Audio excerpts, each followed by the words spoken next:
The Assembly will hear an address by His Excellency João Manuel Gonçalves Lourenço, President of the Republic of Angola. I request protocol to escort His Excellency and invite him to address the Assembly.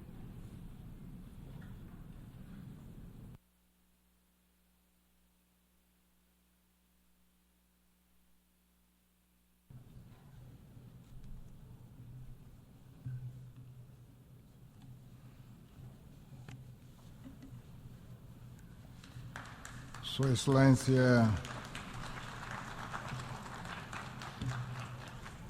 Excelência Philemon Yang, Presidente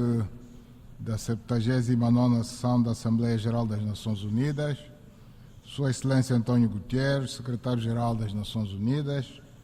distintos chefes de Estado e de Governo, chefes de delegação,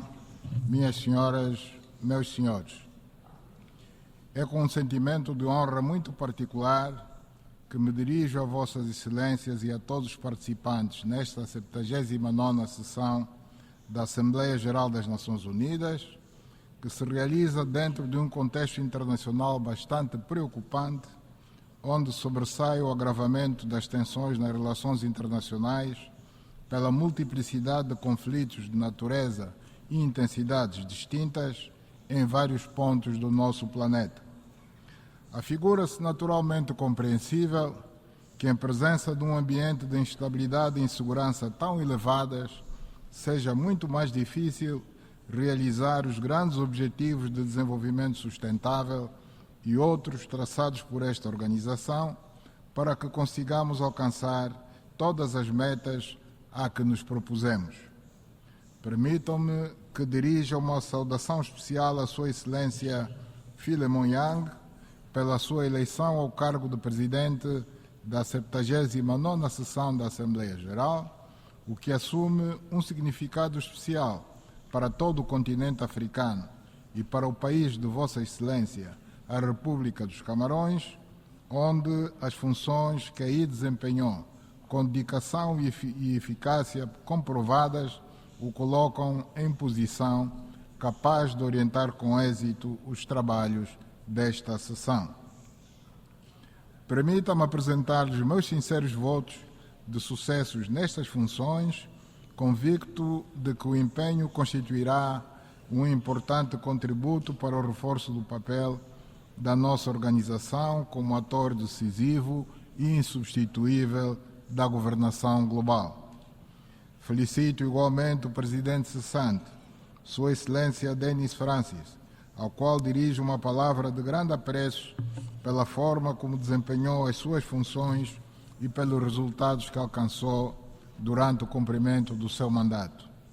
Gostaria também de enaltecer e louvar a grande dedicação do Sr. António Guterres, Secretário-Geral das Nações Unidas, à nossa causa comum de edificar um mundo de paz, segurança, de harmonia e concórdia, de desenvolvimento e oportunidades iguais para todos.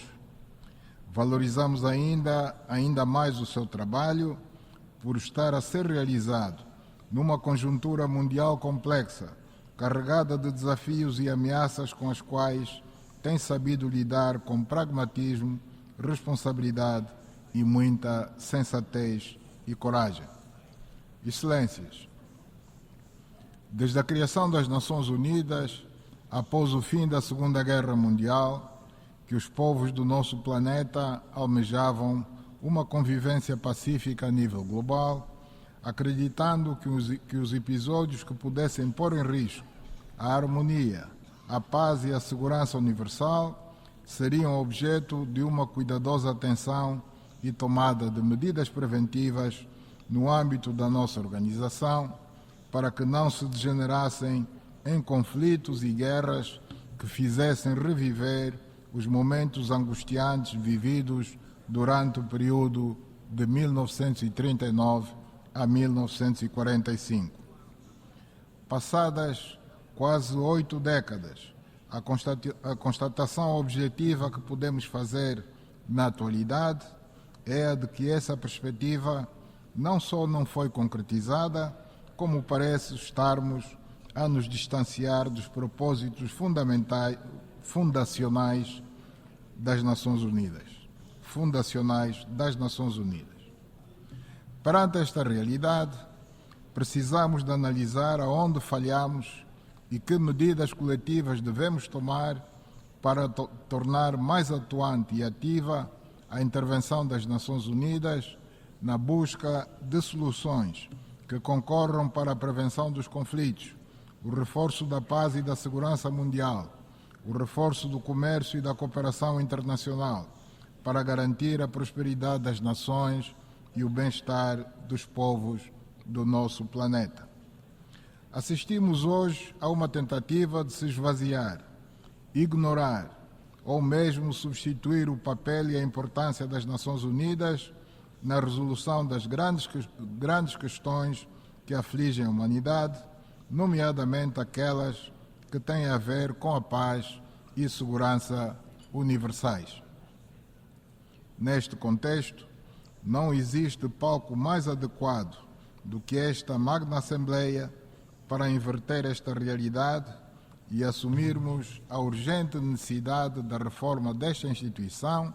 colocando especial ênfase na adequação do Conselho de Segurança às realidades do mundo contemporâneo. O seu atual formato e composição ainda refletem a realidade do pós-guerra, em muito ultrapassada pelo tempo e desenvolvimento de outras regiões do planeta, muitas delas de países então colonizados, que hoje são países independentes, membros das Nações Unidas. A reforma do Conselho de Segurança da Organização das Nações Unidas e das instituições financeiras internacionais, saídas de Bretton Woods, afigura surgente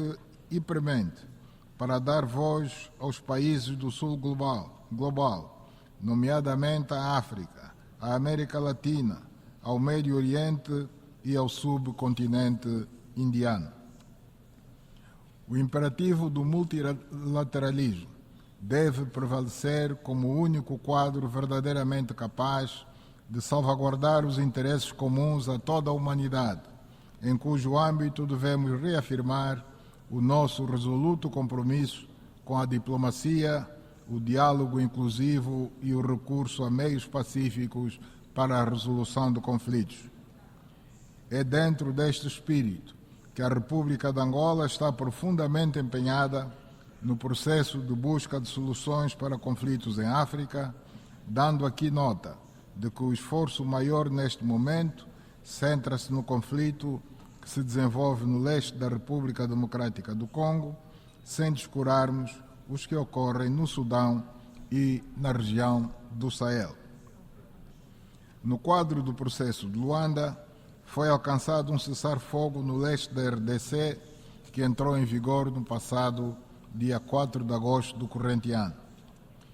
Para que se consolidem os ganhos obtidos, foi colocada sobre a mesa uma proposta de um acordo de paz formulada pela República de Angola, envolvendo a República Democrática do Congo e a República do Ruanda, cujos termos vêm sendo discutidos pelas partes a nível ministerial, com a perspectiva de que venham a alcançar entre si um entendimento que justifique a realização de uma reunião cimeira para selar a assinatura do acordo de paz definitivo e o restabelecimento das relações entre a RDC e o Ruanda. Preocupa-nos muito seriamente a situação que prevalece no Sudão, onde se desenrola uma guerra violenta com consequências humanitárias de proporções dramáticas perante uma certa apatia da comunidade internacional, que deve procurar convergir os seus esforços e agir em coordenação com a União Africana no sentido de se promover e se alcançar a paz duradoura. Estamos a colocar em benefício da paz em África a experiência adquirida por Angola com a resolução do seu conflito interno, que após várias décadas ficou resolvido de forma definitiva por via de um diálogo inclusivo entre as partes beligerantes. Aprendemos com o nosso próprio conflito que não há paz sem diálogo e não há paz sem concessões de parte a parte. Este é um caminho que não pode ser negligenciado no contexto de todos os esforços a desenvolver para se resolverem as graves crises de segurança que o mundo enfrenta atualmente. A guerra da Rússia contra a Ucrânia tem abalado de forma séria e profunda a estabilidade e a segurança na Europa, com fortes reflexos no resto do mundo no que se refere à estabilidade econômica e à segurança alimentar e energética. Temos assistido a um contínuo recrudescimento desse conflito, que vem escalando de forma inquietante, com efeitos devastadores sobre a situação interna dos países contendores, pela utilização de armamento cada vez mais letal, sem que isto prenuncie uma perspectiva de solução para este intrincado problema. Apesar de estarem a ser empregues meios militares e outros cada vez mais sofisticados no teatro de operações, não se vislumbra nenhuma vitória militar nesta guerra, com tendência de se alastrar para o resto da Europa, se não se encontrar uma solução negociada, assente na observância dos princípios das Nações Unidas, que salvaguardem a soberania dos Estados, a indivisibilidade e a integridade territorial dos países. A inobservância dos princípios da Carta das Nações Unidas está na base de grande parte dos problemas e tensões que proliferam um pouco por toda a parte do nosso planeta, onde os interesses e ambições geopolíticas particulares, contrários aos valores defendidos pela comunidade internacional, afetam muitas vezes a segurança e a estabilidade de regiões inteiras do nosso planeta. No Médio Oriente, assistimos e condenamos a morte e rapto de indefesos civis israelitas a 7 de outubro do ano passado. Na sequência disso, embora Israel tenha o direito de proteger seu território, de garantir a segurança de seus cidadãos e de procurar resgatar os reféns ainda em paradeiro incerto, mas por ter responsabilidades de um Estado, tudo deveria fazer para evitar o genocídio a que o mundo assiste em direto na faixa de Gaza e os ataques dos colonos e expansão dos colonatos na Cisjordânia. Neste conflito, as principais vítimas são seres humanos indefesos e vulneráveis, nomeadamente crianças, mulheres, velhos e doentes, mortos indiscriminadamente não só pelas bombas da aviação e artilharia, mas também por estarem impedidos pela força das armas de aceder e usufruir dos mais elementares direitos, de acesso aos alimentos, à água potável, aos medicamentos, à habitação e assistência médica e medicamentosa, pela destruição das principais infraestruturas escolares, hospitalares, habitacionais, energéticas e outras. Assistimos à morte em números alarmantes de jornalistas de cadeias internacionais, de funcionários das Nações Unidas e de trabalhadores de organizações humanitárias internacionais, o que é inaceitável e condenável. Não se pode continuar a permitir que em apenas 11 meses, num pequeno território sem escapatória, sejam mortas perto de 43 mil pessoas e que seus autores não sejam responsabilizados pela comunidade internacional. A comunidade internacional não pode ficar indiferente a esta situação que ameaça a existência do povo palestino, que tem o mesmo direito a viver em paz e segurança no território dos seus ancestrais, tanto como o povo judeu também tem. Preocupa-nos a escalada deste conflito para outros países, porque ameaça a paz e segurança em todo o Médio Oriente e abre a perigosa possibilidade do envolvimento direto das grandes potências mundiais e, com isso, a internacionalização do conflito, com todas as consequências possíveis à escala global. Estamos perante um facto que, mais uma vez, coloca em destaque o papel das Nações Unidas, as suas decisões e resoluções, que, se forem estrita e rigorosamente observadas, resolvem o impasse à volta da criação do Estado soberano da Palestina, única via capaz de pôr um fim definitivo ao problema que o Médio Oriente enfrenta há décadas. Aproveito esta ocasião para apelar mais uma vez à necessidade de se pôr fim ao embargo contra Cuba e as sanções contra o Zimbábue. A atual presidente em exercício da nossa Comunidade Econômica Regional, a SADC, por serem injustas e desumanas, por aumentarem o sofrimento de seus povos e entravarem sobremaneira o desenvolvimento econômico e social daqueles países. Excelências, dentro do esforço coletivo empreendido pelas nações do nosso planeta em favor da consolidação da paz, os países africanos têm procurado contribuir de forma cada vez mais efetiva em missões das Nações Unidas destinadas a estabilizar países e regiões em conflito.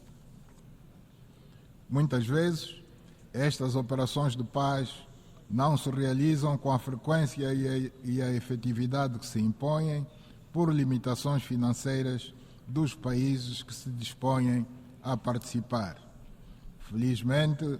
esta condicionante parece estar finalmente ultrapassada ao nível do Conselho de Segurança, o que representa um passo determinante no reforço da operacionalidade e efetividade das missões de paz e estabilidade lideradas pela União Africana,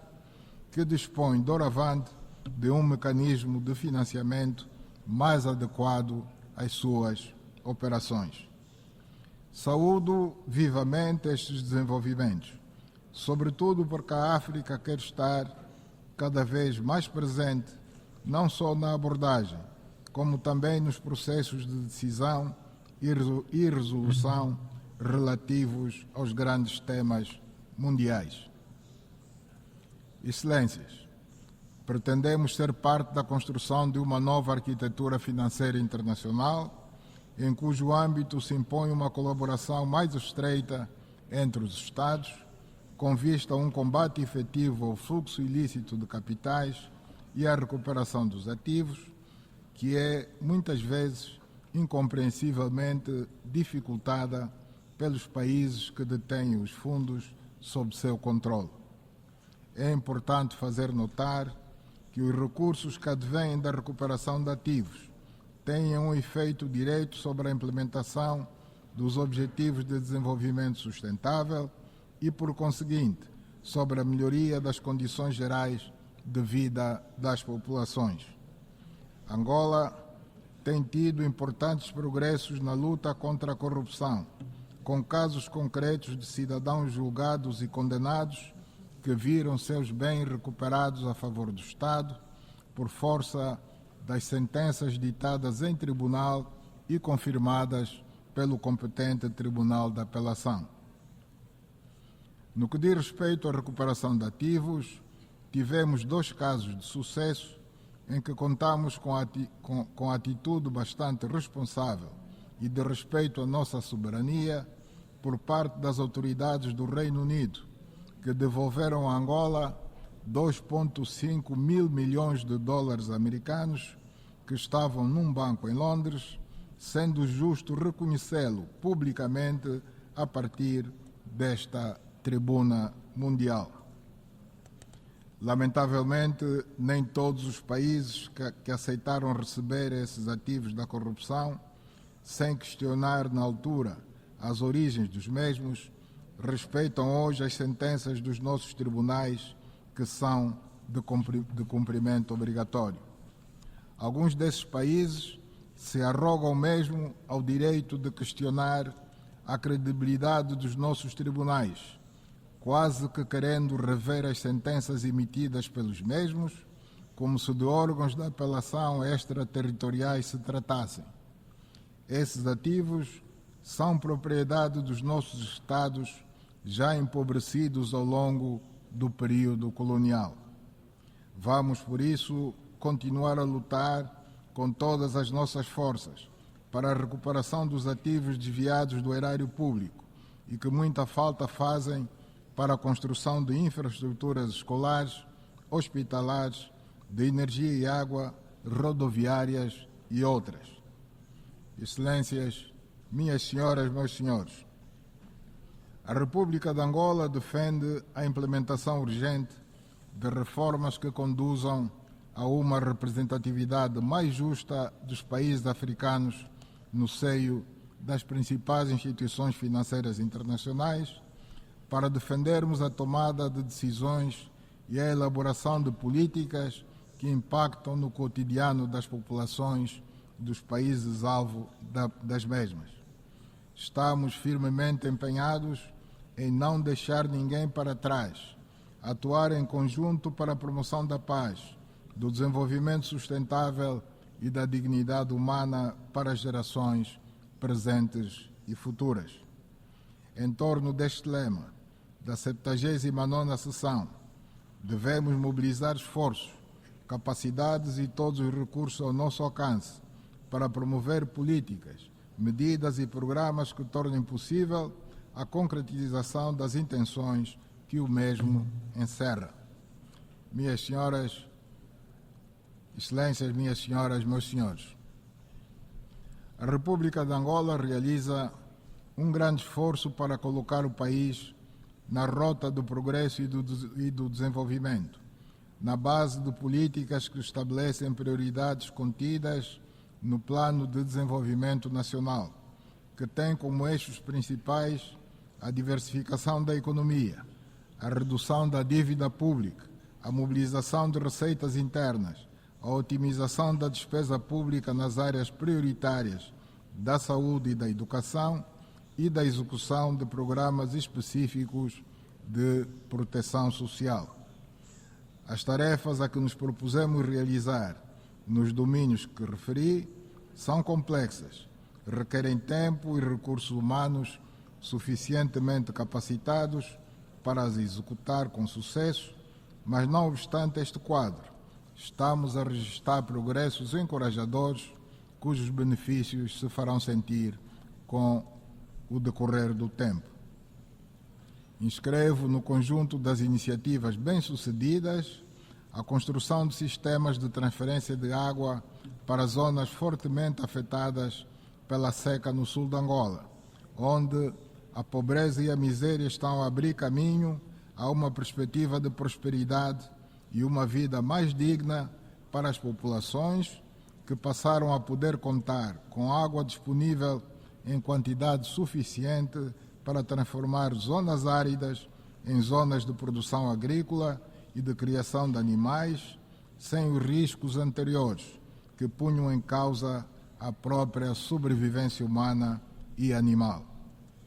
No âmbito das ações do Governo de Angola, para melhorar o quadro social nacional e criar fatores que potenciem o desenvolvimento da indústria e da agricultura, enveredamos pela via da eletrificação do país em todas as suas latitudes. Fizemos uma aposta na produção de energias limpas, com a construção de grandes barragens hidroelétricas e de parques fotovoltaicos, fazendo com que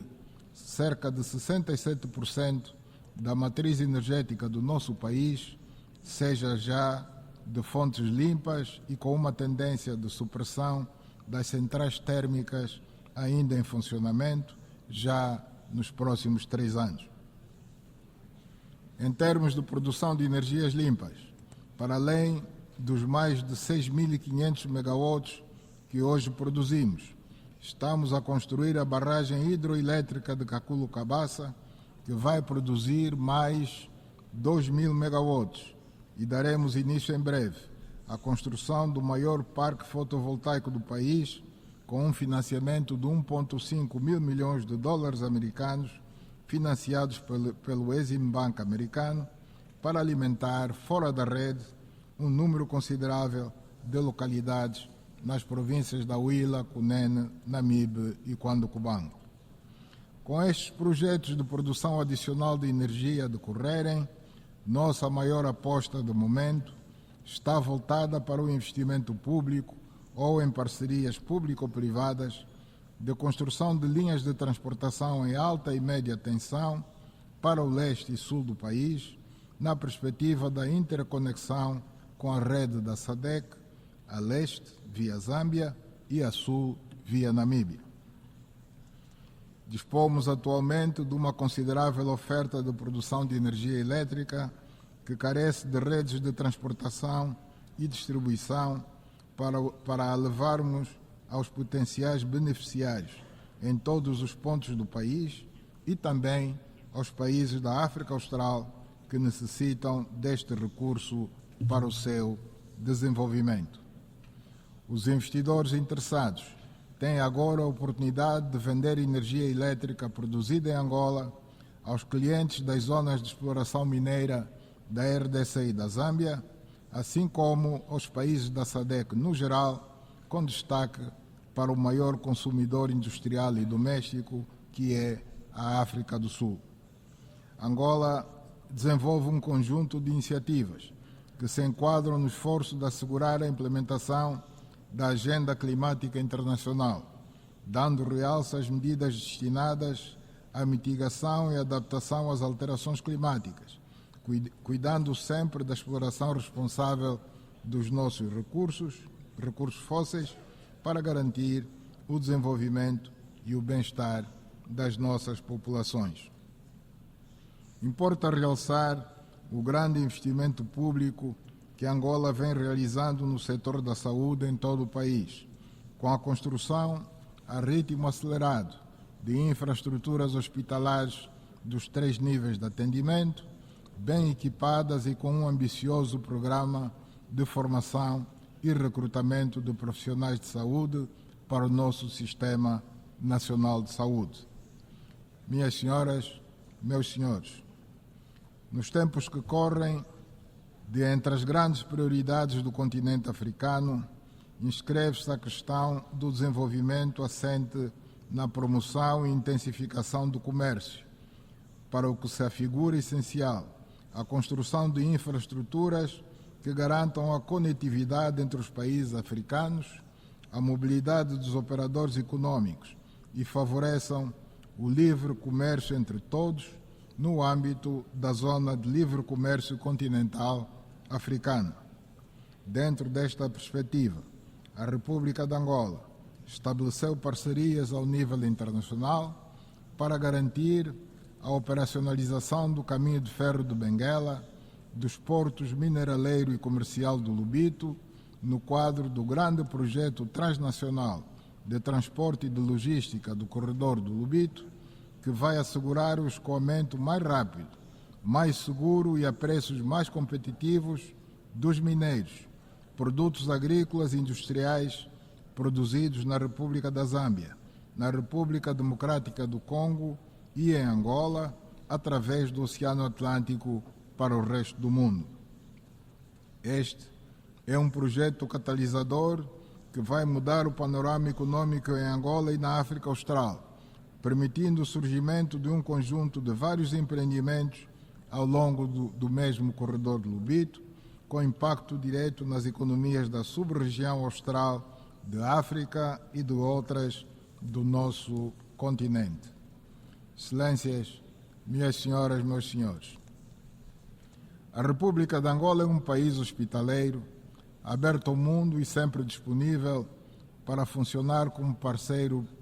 proativo para ajudar no incremento da cooperação global, em prol do desenvolvimento e da implementação de ações conjuntas e complementares que ajudem a responder aos desafios permanentes do combate ao terrorismo internacional e de outras ameaças à paz, à segurança mundial e ao desenvolvimento sustentável. Com a melhoria do ambiente de negócios nos últimos anos, estamos abertos ao turismo e ao investimento privado direto em praticamente todos os ramos da nossa economia que sejam do interesse dos investidores. Bem-vindos a Angola e muito obrigado pela atenção dispensada. On behalf of the Assembly, I wish to thank the President of the Republic of Angola. We have heard the last speaker in the